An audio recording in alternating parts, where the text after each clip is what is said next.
Perhaps you want to come from the religious perspective, what it means to sacrifice, and then situate it in society, what that could mean for society. When Jesus says, greater love has no man than this, than for one to lay down his life for his brother, he's talking about sacrifice. And sacrifice, from the context of this conversation, is that which you remove selfishness, you remove self, you remove your entitlement, you remove what you think is supposed to be your right, but you think for the general good of others, you think for the larger peace and the larger joy, the larger gain is sacrifice. Because ordinarily, every human being is selfish. Every. However godly that person is selfish.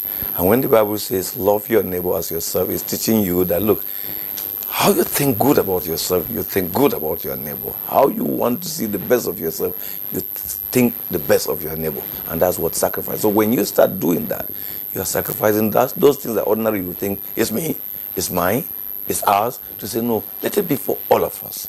And so when we sacrifice for sustainable peace, we deny ourselves those things that ordinarily would have loved to do.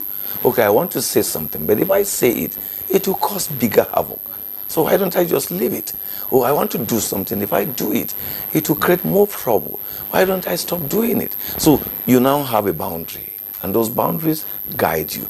And why the boundary? Because you respect the other person. You think the other person has a place. So you have to sacrifice. And for those who talk about law, says that your right stops where the right of others starts. And it takes sacrifice for you to acknowledge that truth, that yes, you have a right, but others too have a right. And then when you respect them, they respect you.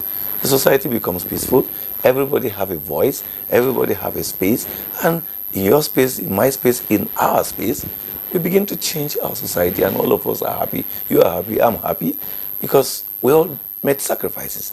And I was happy when he said and talked about those people, beginning with those of you working in the NTA and other media. And when he mentioned the medical group, I was so impressed. Many times we don't know the sacrifice people are doing for us to be happy. Look at some of these policemen. Look at some of the army. Do you think that is because we pay them? No, they could have chosen to do another job. They make sacrifice and we sleep. When everybody does that, our nation, our community, everywhere will be a better place. But